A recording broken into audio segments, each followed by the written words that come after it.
예.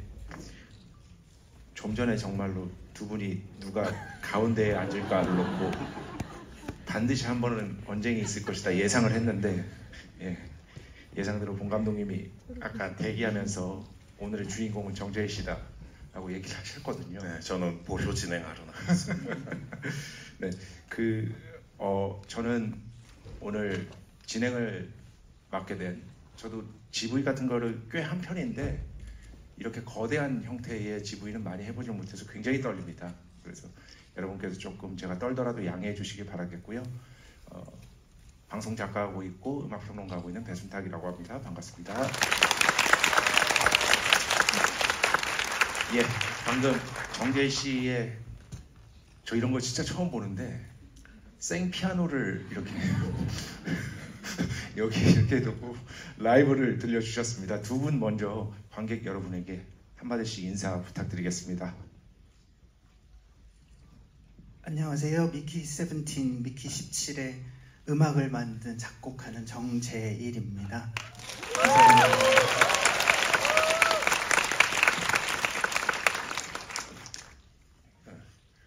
오늘 천재 아티스트 정재일님을 제대로 조명하기 위해서 보조 진행자로 등장한 영화감독 봉준호라고 합니다.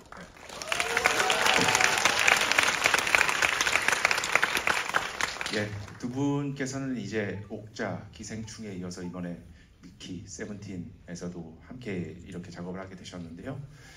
좀 전에 들으셨던 두 곡은 이제 그 나샤라는 곡, 맞습니다. 그리고 다른 한 곡은 반스. 예, 미키 반스의 반스. 그 특별히 이 두 곡을 이렇게 라이브로 결정하신 뭐 특별한 이유라도 혹시 있을까요? 일단 나샤라는 곡은 제가 정했고요. 이게 사랑 영화이기 때문에 사랑과 평화의 영화를 좀, 그래서 저도 개인적으로 굉장히 좋아하는 곡이고, 반스라는 곡은 감독님께서 어저께 급하게 했으면 좋겠다고 말씀을 전해 들어가지고, 네네. 그래서 감독님 덕분에 하게 됐습니다. 아니 뭐 이렇게 무거운 피아노까지 하는데 세팅하는데 한 곡만 하면 좀 서운할 것 같아서 반주. 제가 좀 아까 좀 이렇게 저희가 들어오기 전에 대화를 나눴던 것 중에 조금 놀랐던 게, 두 분이 지금 굉장히 오랜만에 보시는 거라고요. 얼마 만에 지금 이렇게 또 같이 얼굴을 맞대고 계신 거예요? 최종 사운드 음악 믹싱했던 게 2023년 끄트머리였는데 거의 1년 만에. 그런데 그래서 반스라는 곡이 잘 생각이 안 나가지고 그러니까 빼먹었습니다. 예. 그런데 정말 멋진 연주였습니다. 저는 음악적으로도 정재희 씨의 너무 팬이고, 뭐 본 감독님은 뭐 대한민국에서 팬 아닌 사람이 없으니까요. 두 분과 이렇게 함께하게 돼서 다시 한번 영광입니다. 정재희 씨의 본격적으로 이제 음악 얘기를 좀 하자면, 이번 영화의 음악이 나의 음악 취향에 가장 가깝다라는 기사 같은 것들이 굉장히 많이 지금 현재 소개가 되고 있습니다. 그런 것들에 대해서 일단 좀 구체적으로 어떤 느낌인지를 설명해 주시면 좋을 것 같습니다. 네네. 일단 저는 감독님들의 그 비전을 그 음악으로 다시 통역해내는 어떤 역할이기 때문에 제 취향과 맞지 않는 영화도 많았겠죠. 일단 돈 주시는 분이 해달라고 하면 해야 되니까. 네. 그러니까요. 네. 미안해요. 아니. 근데 스크립트 때부터 마음이 좀 계속 빠져들었습니다. 보통은 이제 다 모든 시작은 스크립트에서 시작을 하니까요. 그래서 반스라는 곡은 돌이켜보니 제가 스크립트 단계에서 화면을 안 보고 만든 음악이었습니다. 그걸 감독님께 들려드렸고, 갑자기 감독님이 그랜드 피날레에 그 노래를 써버리셔가지고 제 마음이 많이 담겼을까 하는 생각을 좀 하게 됐습니다. 그리고 제가 피아노와 오케스트라를 좋아하는데 피아노를 정말 원 없이 쳤고요. 오케스트라는 런던 심포니와 무려 협연을 했고요. 그런 뭐 가문의 영광 같은 뭐 그런 그런 일들이 좀 있었습니다. 그러면은 방금 말씀하신 걸 들어보니까 이게 아니었다는 거죠. 그러니까 이 음악은 마지막에 쓸 거니까 마지막에 쓸 곡으로 작곡을 해줘라고 해서 쓰신 게 아니라는 말씀 같은데 맞습니까? 네, 맞습니다. 그럼 어떻게 그러면은 감독님한테 보통 이제 스크립트를 보고 던져주면은 이 스케치를 뭐 몇 가지 정도 들려드리거든요. 근데 감독님께서 그걸 어디 지워놓지 않고 계셨다가 그 마지막 장면에 바른스가 딱 떠오를 때 그걸 갖다 넣으셨습니다.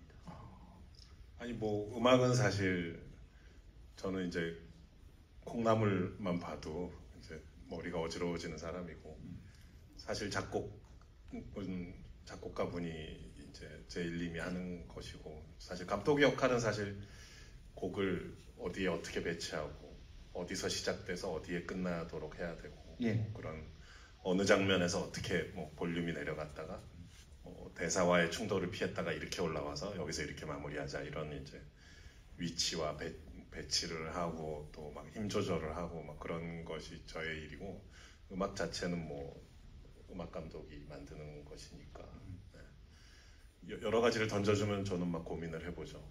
근데 이제 과거에도 이제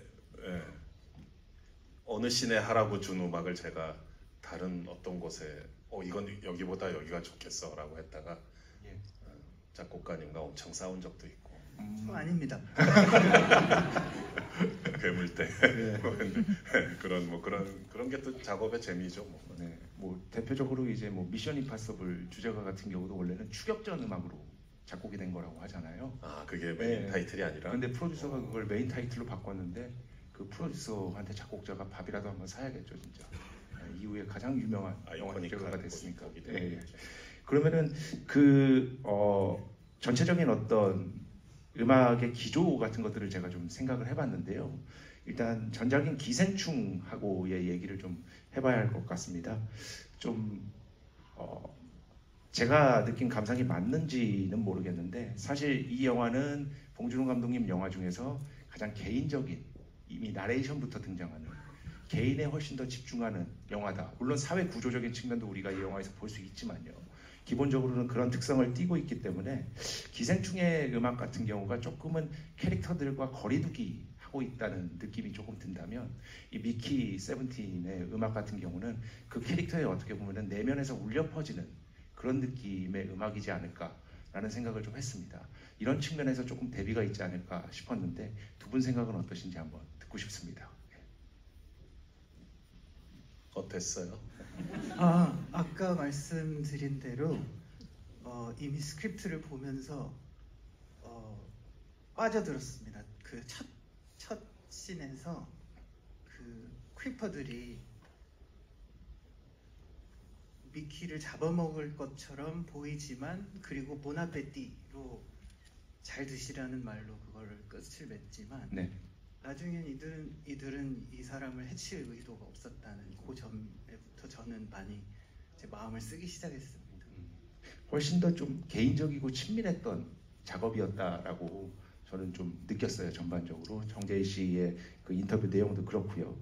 근데 아까 하시는 말씀 들어보니까 그 노래 제목 이제 연주곡 제목 같은 경우를 그 짓는 순간을 봉 감독님께서 영화 전체 제작 과정 중 가장 좋아한다라고 하십니다. 그 이유를 이제 관객들에게 저는 들었는데 그래도 한번 말씀해 주셔야 하지 않을까. 아니 그 인터뷰할 때 그런 거 물어보는 기자분들이 계세요. 영화 전체 과정 중에 어느 과정을 제일 즐기냐. 큐브릭 감독은 편집이 제일 좋았다고 하고 뭐 누구는 뭐 그런 걸 저한테 질문하는 거야. 그래서 저는 이 작곡자랑 같이 OST 그 트랙 제목 정할 때가 제일 즐겁다. 왜냐하면 아무도 신경 안 쓰기 때문에 뭐라 하는 사람도 없고 그냥 둘이 신나서 막 하는 거거든요. 그래서 우리 뭐 개구리 이런 제목도 있죠. 프로그라는 제목이 있죠. 애플 뮤직, 스포티파이 많이 찾아봐 주세요. OST 그 제목 보면 재밌어요. 그리고 전두엽 뭐 이런 것도 있었죠. 우리 옛날에. 그게 기생충 기택의 전두엽이라는 거. 송강호의 전두엽.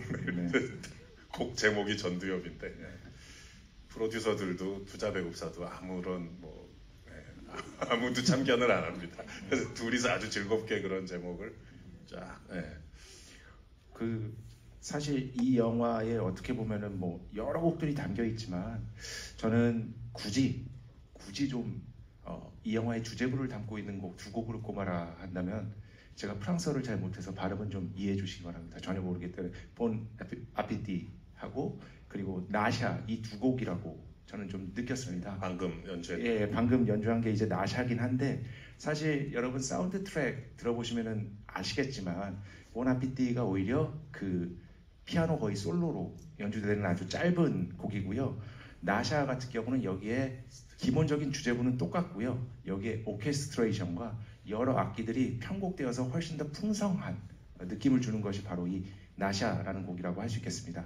그렇다면은 이것은 영화 구조, 영화의 캐릭터적인 설정으로 봤을 때 본 아피티는 사실 미키의 주제가라고 할 수 있는 거잖아요. 그리고 굉장히 반복적인 구조를 갖고 있고 미키의 반복되는 어떤 죽음, 일상들을 표현하고 있는 것이라면 나샤는 마치 뒤에서 이 미키를 껴안듯이 그런 어떤 캐릭터적인 어떤 형태가 이런 음악 구조적인 측면에서 드러나고 있는 것이 아닌가라는 생각이 들었습니다. 이거는 어떻게 보면 의도일 수도 있다는 생각이 드는데 어떠신지요? 의도는 아니지만 그 말씀이 맞는 것 같아요. 아 예. 근데 거기는 이제 마샬과 일파도 나오기 때문에 맞아, 막 연설하고 막 이런. 네, 뭔가 이런 그 빌드업하는 뭔가가 필요했고요. 네. 하지만 기본적으로 이제 나샤와 미키의 만남으로 서로를 발견함으로써 시작되는 음악이긴 하죠. 네. 나샤가 아까 뭐 뒤에서 껴안는 것 같다라고 표현했는데 그 표현이 되게 좋은 것 같아요. 그 영화의 그 장면이 물론 다른 곡이 나오긴 합니다만. 네. 그래서 그 아까 앞서 말씀하셨던 기생충과는 이제 톤의 차이가 있다고 얘기하셨는데요. 말씀하신 이제 나샤 같은 곡에서의 그런 느낌들이 기생충과의 어떤 차이를 만드는 그런 핵심적인 지점인 것 같아요. 저도 그 나샤라는 곡을 너무 좋아하고요. 네.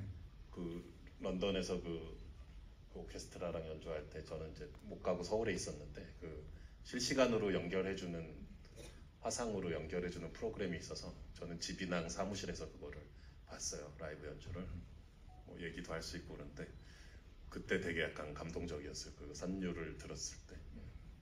그 두 분이 그러면은 아까 잠깐 말씀하셨지만 이 영화 감독이 음악을 어디에서 시작하고 어디에서 끊고 볼륨 조절하고 이런 것들을 하는 걸 보통 이제 스파팅 세션이라고 부르잖아요. 그 스파팅 세션 같은 경우는 전반적으로 어떤 식으로 이루어졌는지도 조금 말씀해 주시면 좋을 것 같습니다. 두 분이서. 네. 저는 그냥 감독님 말씀을 듣기만 하고요. 아니 김포에 되게 아름다운 작업실이 있어요. 주변이 되게 조용한 강가라고 해야 되나 거기는? 강변에 그렇죠? 한강 하류죠. 한강 하류에 이렇게 조용한 동네에 작업실 겸 집이 있는데요. 주소를 얘기하면 안 되지. 거기에 이제 제가 가죠. 차를 타고 가면 이제 가서 막 얘기하는 거예요. 그래서 편집본을 보면서 이제 뭐 트랙 번호별로 3번, 4번, 5번 그때는 아직 즐겁게 이름 붙이기 전이니까 숫자들만 있죠. 미키 16, 17처럼 그래서 16번 트랙은 여기부터 여기까지인데 뭐 이렇게 일단 한번 그런 지도를 이제 음악의 지오그래피라고 해야 될까? 그거를 해서 주고 이제 저는 달아나는 거죠. 뒷일을 부탁하고. 우리 감독님 오래되셔서 기억이 잘 안 나실 수도 있는데 스파팅 세션 때 다 정해졌습니다. 제목이 감독님께서 막 이렇게 하자. 아니요 저렇게 해야겠다. 이렇게 하자. 그래서 나샤라는 곡도 미키, 나샤, 마샬 앤 일파였습니다. 원래 제목. 자기가 나샤로 하자고. 아니요 감독님. 내가 감독이 죽을 듯 그 과정이 너무 좋으니까 막 미리 막 하는구나. 일찍 막 미안해요. 본인은 작곡하느라고 정신이 없을 텐데 감독은 제목 때문에 흥분해가지고 그러고 있어요. 어쨌든 딱 위치는 정해져 있었던 맞습니다. 거죠. 네. 네. 그 본 감독님 하면은 그리고 또 콘티로 굉장히 좀 이렇게 콘티를 짜시는 걸로 굉장히 뭐 만화스럽게 그런 것들도 많이 알려져 있는데 그 음악에 대한 구상은 그러면은 대체적으로 언제부터 들어간다고 볼 수 있을까요?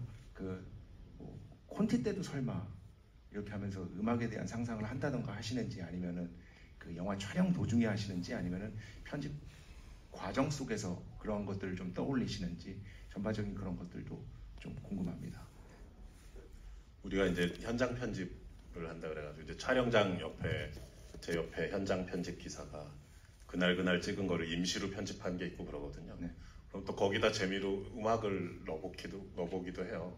그리고 이제 템프 음악이라고 임시로 넣는 음악이라고 그래서 뭐 다른 영화의 어떤 제일님이 과거에 했던 뭐 음악을 넣어보기도 하고, 또 옥자 때 무슨 존 덴버 음악이 나온 것처럼 그런 삽입곡을 뜬금없이 넣어보기도 하고, 그러다 그게 끝까지 살아남기도 하고, 또 기생충의 이제 그 유명한 바로크 곡도 뭐였지? 믿음의 벨트였나? 믿음의 벨트. 네, 그것도 원래 이제 무슨 바로크 실제 있는 바로크 곡을 이제 샘플로 레퍼런스로 넣어놨어. 비발디였던 거. 비발디였나? 핸델이 아니라 어쨌든 그런 게 이제 저랑 편집 기사가 넣어놓은 게 있었고, 이제 그러나 그거와는 또 무관하게 이제 자신의 곡을 만들게 되는 거거든요. 제이 씨가. 그래서 비슷한 과정이었던 것 같아요. 그러니까 촬영할 때 그리고 현장 편집할 때 이제 음악에 대한 아이디어도 조금씩 생각하게 되는 것 같아요. 근데 또 지금 본인이 뭐 마치 제가 주문하거나 디렉팅하는 대로 되게 성실하게 하는 것처럼 얘기하지만 은폐된 그 고집이나 그런 게 많아가지고 교묘한 방법으로 자기 하고 싶은 쪽으로 싹 가는데, 제가 뭐 화음을 알겠어요. 그 악보를 알겠어요. 만들어 놓은 들으면 또 너무 좋으니까 아주 절묘한 방법으로 자기가 하고 싶은 쪽으로 싹 다 끌고 가죠. 결국은. 그러면은 제가 봤을 때는 이 영화의 사운드 트랙을 이런 식으로 좀 4가지 축으로 나눌 수 있지 않을까 싶었는데요. 첫 번째는 뭐 다 그런 것은 아니지만 3박자 곡이 많습니다. 3박자로 된 곡이 많고요. 두 번째는 미키를 상징하듯이 당연히 반복 구조로 된 곡들이 굉장히 많습니다. 그리고 당연히 3박자니까 왈츠 느낌이 많이 나고요. 그리고 여기에 탱고라는 장르를 도입한 곡들도 있습니다. 이런 식으로 나뉠 수 있을 것 같은데, 그럼 감독님께서는 뭐 이런 식의 주문은 그럼 안 하시고 다 정재일 씨가 하신다는 거죠? 그러니까 뭐 여기서는 좀 왈츠 느낌이었으면 좋겠어, 이런 얘기는 거의 안 하신다는 거죠? 제가 좀 모르고 옥자 때 무슨 뭐 그 동유럽 브라스 밴드 얘기하고 뭐 이랬던 적은 있지만 이번엔 전혀 그런 거 없었고, 다 제일님의 어떤 유니버스 속에서. 그리고 이 정재일님이 약간 미키 같은 느낌이 있어요. 설마 에이틴은 아니겠죠? 아니야, 근데 은근 또 상남자야. 아, 그런가요? 나는 알아. 네. 어쨌든 세븐틴, 에이틴 다 있어요. 근데 멋지죠. 근데 그래서 그냥 그 미키의 입장에서 잘 만들 것 같았었어요. 그 감독님께서는 그러면은 이 영화에서 음악과 화면과 가장 뭐 꼽으시기 어렵겠지만 이 영화에서 이 장면만큼은 정말 음악과의 조화랄까요? 이런 것들이 너무 좋았다라고 하시는, 각자 하나씩 이렇게 꼽아주셨으면 좋을 것 같습니다. 네. 좀 전에 이제 나샤 얘기도 많이 했었지만은 그 곡의 제목이 뭐죠? 그 조코 아니죠, 루코. 루코 막 총에 맞아 죽고 막 난리 나는 그 씬이 있잖아요. 메이햄이라는 메이햄. 거기 엄청난 거기 오케스트레이션이 막 나오고 그러는데, 그리고 되게 극적인 음악의 페이스의 변화 같은 것도 있고 아주 파워풀하고 극적인 음악이죠. 그거 처음 녹음실에 와서 들려줬을 때 저랑 우리 사운드 믹싱하는 최태영님이랑 막 박수 쳤어요. 듣고 막 압도돼가지고 이 오케스트라를 이런 식으로 다룰 수 있다는 것과 그게 사실 되게 쉽지 않은, 거기 막 벌어지는 상황들이 되게 복잡하잖아요. 에이틴이 뭐 총으로 쏘고 뭐 나샤가 와서 덮치는데 뭐 쏘지 말라고 했는데 또 베이비 크리퍼가 이제 그 아이가 루코죠. 처음 나온 애가 조코고, 루코가 또 나와가지고 막 마크로폴로 얼굴에 붙었다가 그래서 뭐 또 총이 또 난사되고 그러다가 이제 그 뭐 엄청난 한 차례 폭풍이 탁 지나가는 곡인데, 그게 메이햄. 그 곡에 되게 압도됐던 그런 기억이 나네요. 저는 안 아픈 손가락이 없기 때문에 전체 2시간이라고 말씀드리고 싶고요. 저도 뭔가 미키처럼 로드무비 하나 찍은 것 같습니다. 버린 곡이 있었나요, 우리가? 많죠. 그 약간 확장판 OST 하나 만들어줬어요. 그 주옥 같은 곡인데 이제 영화에 안 들어간 곡들이 있을 것 같아요. 근데 그것도 진짜 괜찮을 것 같습니다. 어쩔 수 없이 필연적으로 못 쓰이는 곡이 나올 수밖에 없잖아요. 영화도 당연히 나중에 감독판이 따로 나오는 것처럼 그런 식도 좋지 않을까라는 생각이 듭니다. 그 정재희 씨 같은 경우는 이제 대중음악 쪽에서도 오랜 기간 정말 활동을 해오셨고, 심지어 좀 전에 제가 말씀드렸는데 국악과의 협연 같은 것들도 하셨고 정말 다방면에서 활동을 하고 계십니다. 특히 한승석 씨와 함께 발표한 앨범은 저는 정말 옆에 계셔서 하는 말이 아니라 진짜 걸작이라고 생각을 하거든요. 그런 어떤 작업들과 이 영화음악 작업 간에 가장 크게 느끼는 차이랄까, 그리고 또한 매력이랄까, 이런 것들이 있다면 뭐가 있을지 여쭙고 싶습니다.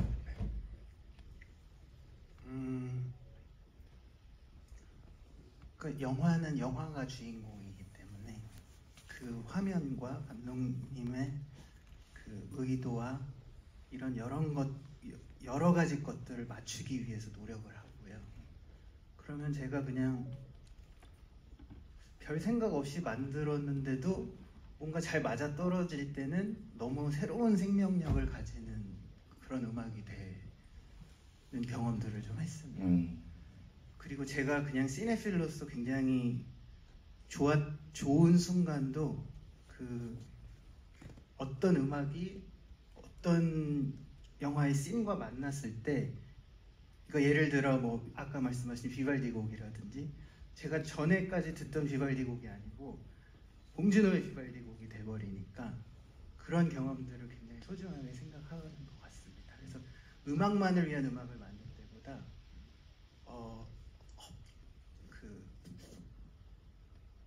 헛발질도 많이 하고 막 이렇게 폐기하는 곡도 많게 되는데 그래도 뭔가 새로운 제가 모르는 것을 경험하게 됩니다. 그 영화음악의 모든 것이라는 그 다큐멘터리를 보면 정말 수많은 영화음악가들이 나오거든요. 공통적으로 증언하는 게 있습니다. 뭐냐 하면 글 쓰는 것과 저는 비슷하다고 생각을 하는데요. 다 모든 것은 마감이 완성한다라는 말씀을 심지어 한스 짐머 옹께서도 그렇게 말씀을 하십니다. 정재희 씨는 어떤 타입이신지요? 저도 마감이 가장 큰 영감이고요. 그리고 잔금 입금 뭐 이런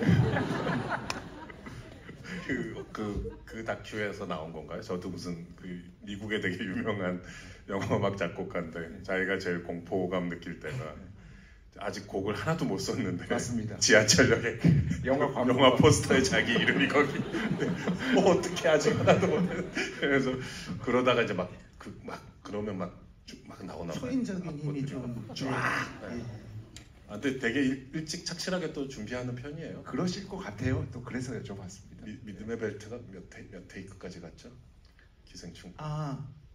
그게 버전이 여러 가지가 있었는데요. 아까 말씀하신 보나페티도 버전이 한 6개 있었고요. 믿음의 벨트는 한 8개 정도 있었던 것 같습니다. 녹음 한 열 몇 번 수정하지 않았어요 그때? 녹음에 들어가서는 수정은 안 했는데 녹음하기까지가 바꾼 게 그죠? 그 워낙 중요한 데다가 편집의 그 템포에 딱딱 맞춰야 되는 부분이 너무 많아가지고 근데 또 음악으로서 말이 되게끔 해야 되니까 이분 입장에서는 근데 내 입장에서는 요 샷에서 이렇게 넘어갈 때 분명히 이렇게 꺾여야 되는데 좀 안 될까 이러면서 되게 고통스러웠을 거예요 사실 그때. 아주 즐겁고 영광. 그런데 뭐 저는 정재희 씨 작업 계속해서 봐왔지만 이렇게 영화 음악을 이제는 어느덧 뭐 여러 장의 작품을 발표한 베테랑 영화 음악가가 되셨는데요. 원래 처음에 음악을 시작하실 때 정말 오랜 기간 활동을 하셨잖아요. 그때부터 이미 영화 음악 같은 것들을 굉장히 좋아하고 애정하고 그런 것들에 대한 어떤 뭐랄까 욕망 같은 것들이 분명히 본인 안에 있었고 그랬나요? 아니면 우연향기회 하다 보니까 이렇게까지 오게 된 건가요? 거의 제가 만든 대부분이 하다 보니까 된 것 같고요. 근데 다만 그 시네마테크에서 살던 시절이 있었습니다. 10대, 20대 때. 그때는 불법 VHS도 막 구해서 보고 그런 시절에 영화 음악이란 건 이런 거구나. 하지만 제가 만들어 보고 싶다 이런 생각까지는 못했던 것 같아요. 하지만 저에게 굉장히 깊이 각 있는 사운드 트랙들이 있고요. 그런 것들이 이제 우연하게 또 감독님 뵙게 되고 뭐 이렇게 되면서 뭐였어요? 좋아하는 사운드 트랙이? 일단 옥자에도 그렇고 아까 말씀하신 메이햄에도 그 발칸반도의 그렇죠. 로만이라고 불리는 우리가 집시라고 알고 있는 그 민족의 음악이 있거든요. 요소가 고란 뭐죠? 브레고비치. 고란 브레고비치. 그 에밀 쿠스트리차라는 감독이 있어요. 90년대 영화 많이 보신 분들은 집시의 시간 뭐 이런 저나 제일님이나 그 음악을 되게 좋아했었거든요. 그런 게 지금 생각나고요. 우리 음악에도 썼으니까 그런 요소를. 근데 그거를 또 사실 그 예전에 미국에서 영화 어떤 인터뷰를 하는데 아무도 에밀 쿠스트리차를 모르시더라고요. 근데 에밀 쿠스트리차 얘기를 하니까 그거 좋겠다 이렇게 말씀해 주셔가지고 반가웠던 기억이 있습니다. 나야 원래 팬이었으니까. 근데 그 이번에는 톤은 좀 다르지만 그 클라이막스에 크리퍼 때들 막 나오고 거기서 약간 그 에스닉한 느낌도 있고 그렇죠. 그 좀 특이하게 녹음을 했잖아요. 네. 어떻게 했었더라 그때? 일단은 완전한 풀 오케스트라와 합창단이 들어갔습니다. 100명 정도에. 그리고 거기서는 이제 감독님께서 이제 크리퍼들이 이제 마마 크리퍼가 멸종이야 이렇게 얘기하고 모든 크리퍼들이 막 소리를 지를 때가 있거든요. 그걸 울룰레이션이라고 알제리의 그 여성들이 부르는 어떤 소리 내지는 음악 같은 것들이 있는데 그런 식의 연출을 하고 싶다고 하셨어요. 그럼 이제 그런 막 귀를 찌르는 막 그런 사운드가 있을 테니까 그거를 밑에서 잡아주는 음악이 있으면 좋겠다 해서 몽골의 후미라는 그 시베리아 일대에서 하는 그 굉장히 그 두꺼운 목소리와 두 가지의 멜로디가 동시에 목에서 나오죠. 프로트 싱잉이라고 하는데요. 그거를 사용해 볼까 했던 것이 좀 특이한 점이었다면 그런 거였습니다. 저는 사실 음악에 대해서 계속해서 영화 음악을 접하지만 두 분이 지금 뭐 전반적으로 이제 영향받은 영화 음악도 말씀해 주셨지만 그 외에 어떤 영화 음악들의 깊은 감동을 받고 그동안 이렇게 그 음악들을 좀 반복해서 듣고 영화와 함께 그런 것들도 조금 말씀해 주시면 괜찮을 것 같습니다. 더해서.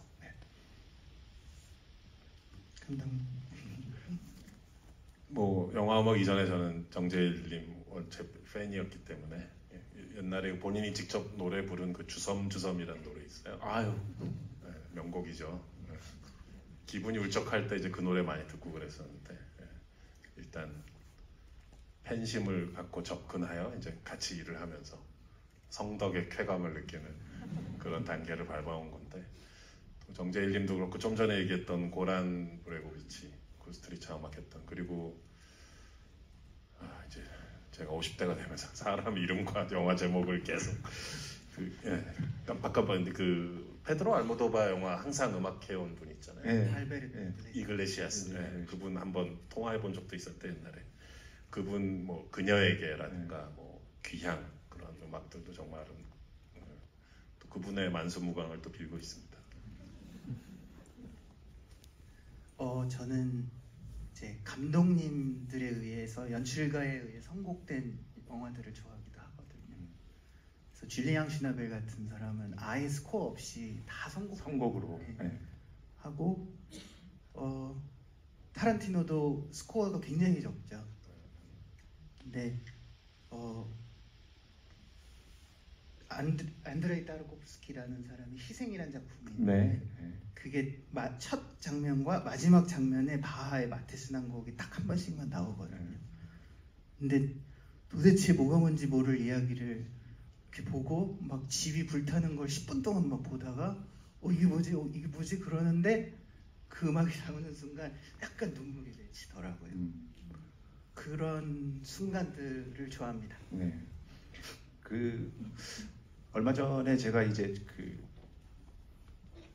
존 윌리엄스 다큐멘터리를 봤는데요. OTT에서 존 윌리엄스 다큐멘터리를 봤는데 사실 존 윌리엄스는 굉장히 오래 활동하신 분이고 거장이고 한데 현대 영화 음악의 흐름과는 에는 거의 영향을 받지 않고 고전적인 수법으로, 고전적인 방법론으로 여전히 지금 현재도 수많은 영화 음악을 탄생시킨 분이라고 할 수 있겠죠.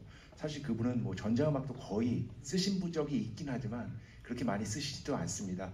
그런데 정재일 씨의 그동안의 작업들을 쭉 보면 특히나 뭐 기생충이나 이번 작품 이런 것들을 보면 확실히 이 영화 음악을 만드는 데 있어서는 현대의 흐름을 쫓아가기보다는 조금 더 그런 어떤 고전적인 태도를 좀 더 중시하는 음악가가 아닌가라는 생각을 좀 하게 됩니다.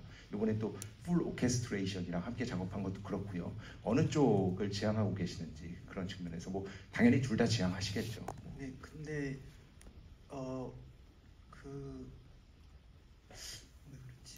제가 그래도 프로로 일한 지 한 30년 거의 다 되는 것 같은데 그러니까 취향이 좀 올드해서 그런 걸 수도 있고 네. 멜로디와 화성을 중시하는 요즘 영화 음악들은 다 텍스처 위주거든요. 그렇죠. 네. 그런가? 네, 뭐 그런 생각이 중학교 때를 시작점으로 해서 30년이거든요. 네. 그리고 그런 거에 감동을 받아와서 그런 것 같고요. 그리고 컴맹이기도 합니다. 그러면은 뭐 이렇게 뭐 미디 같은 것들이나 이런 것들을 그래도 미디 없이 지금 음악할 수 있는 사람은 지구상에 없을 거예요. 그렇죠. 그리고 감독님께 들려드려야 되니까 일단 그래서 컴퓨터로 어떻게 하고는 있는데 하고 있어요. 정작 작업실에 가면 이렇게 한쪽 구석에 톱이 있어요. 톱 연주도 하거든요. 그런 톱 연주 한번 다음에 라이브로 한번. 되게 아름다워요. 들으면 그 델리카테슨 같은 영화에도 배우들이 톱 연주하는 게 나오지만 그래서 그런 고악기도 좀 일부 하지 않아요? 아니요, 전혀 못. 고악기는 할 수가 없습니다. 그러면은 정재일 씨한테 이거는 뭐 감독님보다도 이 미키 세븐틴의 음악을 작업하는 과정에서 어떤 식의 표현 같은 것들을 좀 내가 중요시해야겠다 이런 것들을 좀 당연히 생각하면서 작업을 하셨을 것 같은데요. 그런 것들을 조금만 좀 더 구체적으로 말씀해 주실 수 있는지. 그거는 아까 초반에 말씀드렸던 크리퍼들은 미키를 잡아먹을 생각이 전혀 없었다 하고 나샤는 미키 그렇게 소모품으로 있는 미키를 안아주었다. 이게 가장 핵심이었고요. 그러다 보니까 보통은 이렇게 화면을 보면서 이렇게 편집된 화면을 보면서 작곡을 하거든요. 즉흥 연주를 하면. 그렇죠. 그러면 그렇게 마음이 그렇게 빠져들게 되고요. 그리고 감독님께서 뭔가 좀 멀쩡하거나 멋진 음악이 나오면 좀 싫어하세요. 그래서 그걸 옥자랑 저기 기생충 때 느꼈기 때문에 알아서 제가 검열을 좀 했습니다. 그래서 나샤라는 곡을 처음 들려드렸을 때 감독님께서 하신 말씀이 있는데 나샤라는 곡은 솔직히 말씀드리면 일필휘지했거든요. 화면 보면서. 근데 뭔가 뱃속에 가스가 가득 찼는데 못 나오고 있는 그런 느낌이야. 그렇게 말씀을 하셨어. 네. 그래서 그게 네? 좋다는 얘기야. 그래서 미안해요. 이상한 소리해서. 이게 감독들은 되게 미칠 것 같거든요. 이게 예를 들어 촬영 감독하고 얘기할 때 되게 구체적으로 얘기하게 되잖아요. 그렇죠. 네, 여기 트랙을 하나만 더 깔고 이쪽까지 이렇게 앵글이 갔으면 좋겠어요. 아니면 뭐 이게 여기 라이팅은 콘트라스트가 강하지 않았으면 좋겠어요. 구체적으로 주문하거든요. CG 쪽 아티스트라고. 근데 이제 음악은 모르잖아요.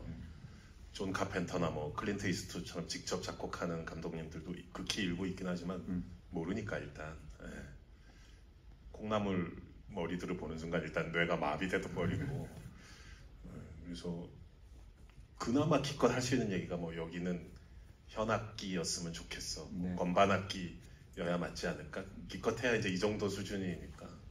대신 이제 만들어서 오면 그게 이건 아닌데 뭐 이건 너무 좋은데 이제 이거 아닌데라고 하면 이게 아니라 A가 아니라 B로 해줘라고 주문을 해야 되는데 그 B로 해달라고 주문을 세밀하게 할 수가 없는 거예요. 모르니까 음악이라는 세계는. 그래서 계속 A를 주는데 아니라고 하고 B를 줬는데 또 아닌 것 같다고 C, D, E, F, G에서 저는 계속 미안해지고 만드는 사람은 계속 고통받고 이런 과정이지 뭐. 근데 감독님께서는 음악을 너무 사랑하시는 분이거든요. 네. 그리고 피아노랑 기타도 조금 연주하실 수 있고 막 같은 작곡가의 여러 가지 버전도 막 갖고 계시고 저도 안 그러는데 막 그래서 디렉션을 굉장히 구체적으로 주시는 편이긴 합니다. 그게 물론 어디는 몇 박자로 가고 어디는 무슨 악기가 나와야 돼 여기까지는 아니더라고요. 가스가 꽉 찼다 이런 디렉션을 진짜 안 되는. 뭐 예를 들어서 뭐 나샤의 이제 원형을 담고 있는 보나피티 같은 그런 곡들만 들어봐도 저는 사실 그렇게 느꼈습니다. 그러니까 이 곡이 뭐라고 해야 되나, 처음에 이제 등장할 때 영화의 리듬은 사실 초반부에 그렇게 막 뭐 이렇게 슬프고 그러지 않거든요. 영화의 리듬은 굉장히 사실 경쾌하게 흘러갑니다. 그런데 이 곡은 상당히 처연한 어떻게 보면 선율을 담고 있죠. 그래서 그런 데서 오는 어떤 충돌 같은 것들이 굉장히 좀 인상적인 지점으로 남아 있거든요. 이런 것들은 또 봉 감독님의 어떤 의도이신지 또 여쭙고 싶습니다. 네. 만드는 분은 어떤 의도였는지 잘 모르겠어도 어쨌든 그 음악 들으면 좀 더 불쌍하게 느껴지지 않나요? 네. 미키가 이제 그 애 자체가 애는 착하고 순한데 맨날 이렇게 손해보고 다니는 친구잖아요. 그리고 이렇게 같은 사람한테 2번 사기당할 것 같은 그런 캐릭터인데 약간 그 미키의 불쌍한 느낌이 확 느껴지는 것 같아요. 그 처음에 했던 제일 씨의 그 연주와 선율을 딱 듣다 보면 애처로운 느낌 같은 게 이미 딱 관객 입장에서 좀 미키한테 마음을 빨리 열 수 있게 해준달까? 그리고 또 가장 이 영화에서 관객들에게 아름다운 순간으로 각인되는 장면을 또 한번 꼽아보자면 뭐 아까 제가 약간 표현했듯이 그 실험당하는 와중에 나샤가 들어가서 이제 뒤에서 함께 뭐랄까 이렇게 껴안아주고 함께 있어주는 그 장면에서 흐르는 음악이 아닐까 싶은데요. 이때 나오는 음악이 제가 알기로 코리도 오브 러브라는 곡인데 이 곡에 대해서도 조금 설명해 주셨으면 좋겠습니다. 어떤 의도를 갖고. 말씀하신 대로 그것도 나샤의 베리에이션이고요. 이제 그런 사랑이 끝나고 이제 마샤를 만나러 이제 이들이 막 복도를 걸을 때 그래서 사랑의 복도라고 이름을 정하셨고요. 거기는 좀 비장함이 있어야 되고 무슨 일이 벌어질지 모르는 것 같으니까 나샤에서 뭔가 처연하게 시작했다가 긴박한 느낌으로 바뀝니다. 그래서 그 장면은 제가 그 슈베르트의 마왕을 좀 떠올렸고요. 저도 진짜 거짓말하고 네, 진짜 거짓말 아니에요. 네, 그래서 제가 이거 표절인가 이렇게 싶을 때도 좀 있었는데 네, 진짜입니다. 네. 아까 그 어떤 친구는 프로그라는 곡을 굉장히 좋아한다라고 했는데 제가 사실 이 곡이 어떤 장면에 나왔는지는 지금 막 정확하게 떠오르지는 않습니다. 그런데 손 날아갈 때 이 곡은 정말 약간 뭐랄까 소품처럼 쓰여졌더라고요. 제가 그 놀랍게도 그 피아노를 칠 줄 알아서 보니까 코드가 3개가 약간 3-4개가 이제 굉장히 간단한 구조로 이루어진 곡인데 이런 곡들 같은 경우는 어떤 식으로 요구를 하셨는지 손이 날아가는 장면인데 그 녹음했던 방식이 되게 재밌잖아요. 거기 뭐 이렇게 대고서 네. 피아노에 피아노기는 한데 피아노는 보통 도 한음이 있으면 그게 2개의 현이나 3개의 현으로 이루어져 있는데 1개의 현으로만 이루어져 있는 우나코르타라는 악기가 있는데 이제 또 그 해머 앞에 그 천을 대면 굉장히 먹먹한 소리가 납니다. 이렇게. 그래서 거기서도 감독님께서 강조하셨던 게 불쌍해 보여야 된다. 근데 진짜 보면 불쌍하거든요.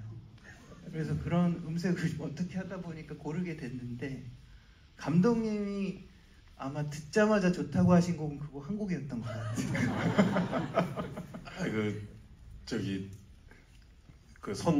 손 날아가기 직전에 그때 자기가 어렸을 때 과학 시간에 뭐 개구리한테 몹쓸 짓을 했는데 그 벌을 받는 것 같다. 맞다. 예. 그 미키란 인물의 어떤 한 축 중에 하나인데 이 죄책감 계속 자기 탓을 하잖아요. 뭐 내가 버튼 눌러서 엄마가 그 사실 망상인데 그리고 뭐 죄책감이 계속 많은데 내가 나샤방에 안 가서 지금 벌 받는 거야 이러고 뭐 계속 자기가 벌을 인생이 통째로 퍼니시먼트 벌 받는 거다라고 하고 그거에 그 한 축이 되는 그거의 출발점이거든요. 그 음악이.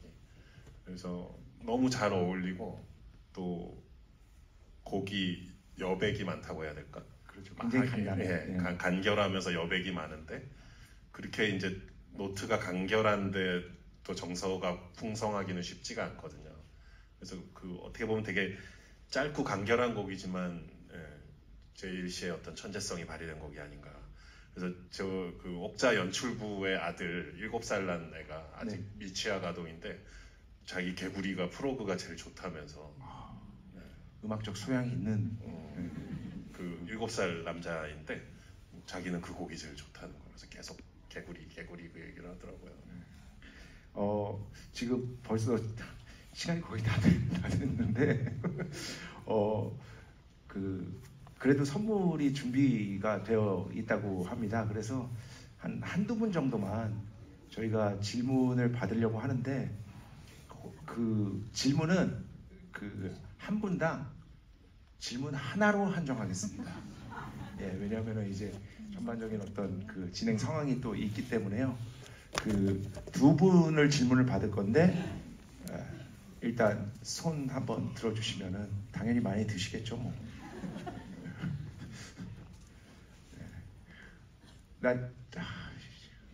제가 착해서요. 미키들이야. 미치겠네 이거. 티모처럼 해봐요. 역시 GV는 김세훈 작가랑 해야 돼요. 사람도 많이 안 오고. 그냥 여기 앞에 제 바로 앞에 여성분 하겠습니다.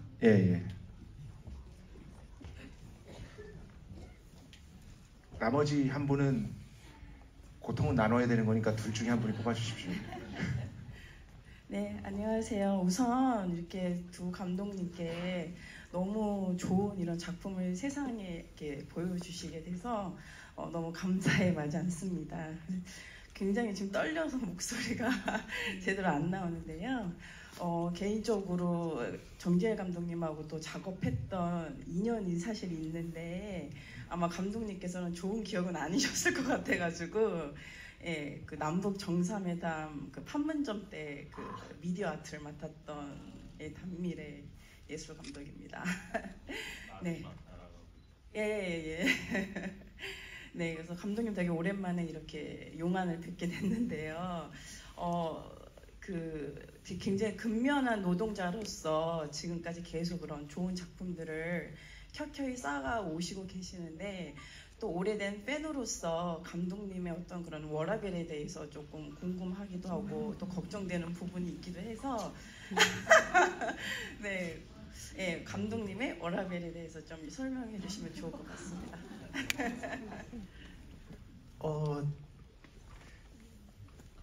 작곡가라는 직업이 결국 안에 저를 가두고 작업하는 직업이라 그리고 어느 정도 안으로 들어가서 침잠해야 되는 직업이라 딱히 삶과 이 일이 나뉘어 있지 않습니다. 제가 영화음악 작업을 좋아하는 이유 중에 많은 이유 중에 하나도 감독님만 만나면 되거든요. 어디 안 나가도 되고.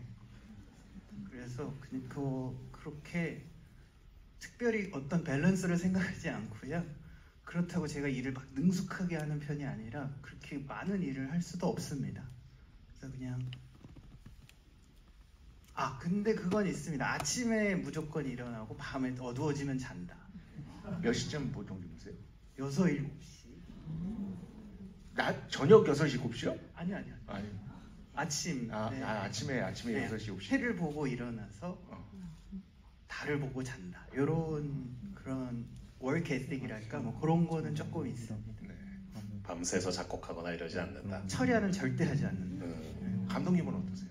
저는 아침 5시에 일어나서 해외 축구 하이라이트를 보면서 하루를 시작합니다. 저 진짜 죄송한데 저 한마디 제 개인적인 얘기를 저는 진짜 감독님 계셔서 그런 게 아니라 저는 축구를 어마무시하게 좋아하고요. 네, 믿습니다.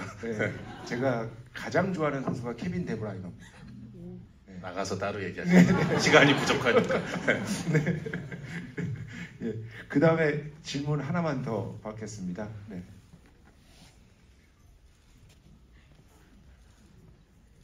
두 분이 골라주십시오.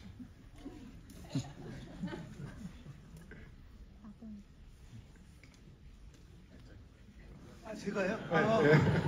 네. 다 미키야.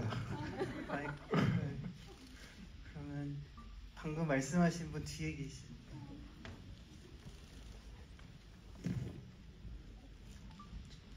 지금 맞죠, 저분?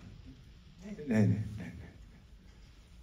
안녕하세요. 봉준호 감독님께 질문 드리고 싶은데 아까 말씀 중에 그 정재일 음악 감독님께서 은근히 본인이 하고 싶은 방향으로 흘러가도록 하는 부분이 있다고 하셨는데 혹시 그 감독님께서 그 음악 감독님께 주문 같은 걸 하셨을 때 그 꺾이지 않는 뭐 고집스러운 부분이 있었는지 포인트나 일화 같은 게 궁금합니다. 그 미키 17 같은 경우는 이미 3번째 같이 작업을 하다 보니까 서로 파악하는 단계도 빠르고 저도 뭐 편안하게 이제 뭐 오죽 잘하겠어 이런 식으로 뭐 별 얘기한 거 없잖아요. 그래서 근데 기생충 때는 이게 그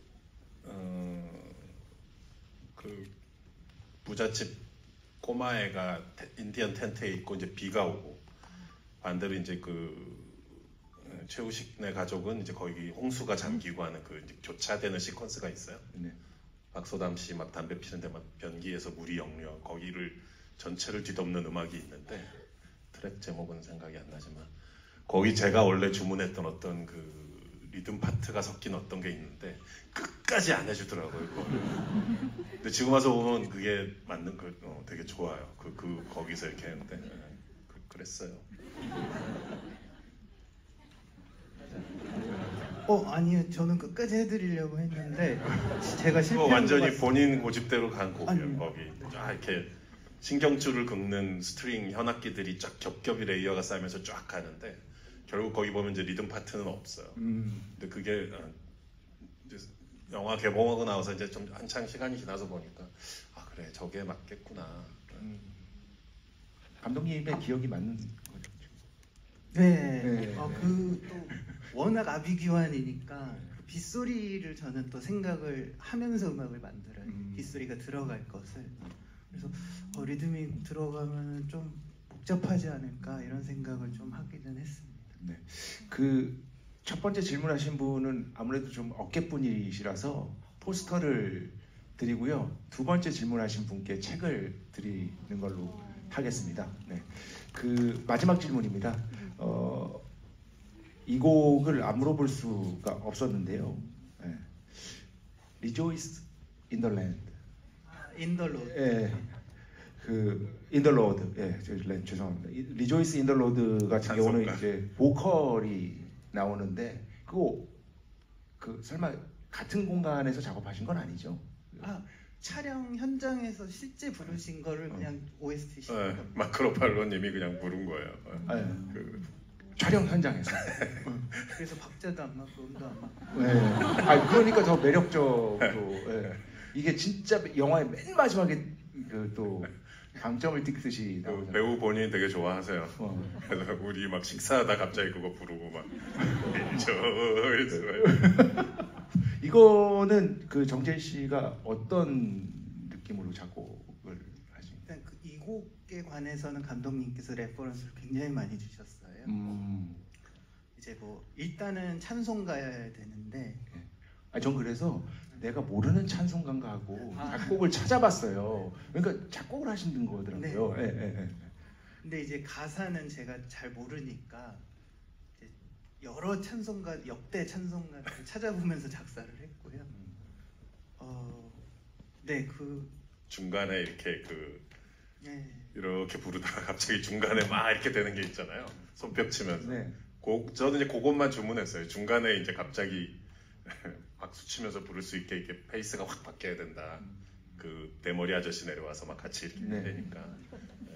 그래서 처음에는 진짜 가스펠스러운 음악을 써드렸는데 너무 아름답다. 안 되겠다. 그래서 좀 취해야 되잖아요. 네, 그렇죠. 네. 그래서 뭐 레퍼런스를 막 얘기해 주시다가 어떻게 해야 되지? 그러다가 그냥 트로트를 한 곡 써볼까? 이렇게 해서 그냥 그렇게 썼습니다. 약간 그런 느낌도 진짜 있네요. 굉장히 인상적인 마무리가 아니었나 싶습니다. 이제 마칠 시간이 어느덧 다 됐는데요. 두 분 이제 마지막 인사 한마디씩 하시고 이 자리 마무리하도록 하겠습니다. 그 영화를 보고 나서 이제 시간이 하루 이틀 또는 뭐 일주일 한 달이 지나면 어떤 장면이 생각나는 것도 물론 있겠지만 사실 오히려 영화 위로 흘렀던 선율이 기억날 때가 되게 많잖아요. 자기도 모르게 흥얼거리게 되고 반대로 또 뭐 차에서 또는 뭐 어디선가 그 음악을 듣게 되면 장면이 떠오르게 되고 어떻게 보면은 영화라는 이 복잡한 작업 속에서 가장 아름다운 케이크에 얹어놓은 꽃이나 초콜릿이나 뭐 또 단 거 얘기를 하고 있네요. 근데 정말 제일 위에 얹어진 어떤 아름다운 꽃인 것 같아요. 그리고 그 꽃은 감독이 이래라 저래라 할 수 없는 작곡자, 음악가만이 만들어낼 수 있는 어떤 그 자체의 고유한 꽃이죠. 그래서 항상 그런 꽃다발, 제일님이 저에게 어떤 그런 꽃다발을 선물해주는 듯한 느낌이라 늘 고맙게 생각하고 있습니다. 일단 사랑을 얘기하는 영화에 그것도 봉준호 감독님의 영화에 다시 한번 함께 하게 돼서 굉장히 영광이었고요. 사랑과 평화가 많아졌으면 좋겠습니다. 전쟁도 끝나고. 이상입니다. 네, 정말 좋은 말씀.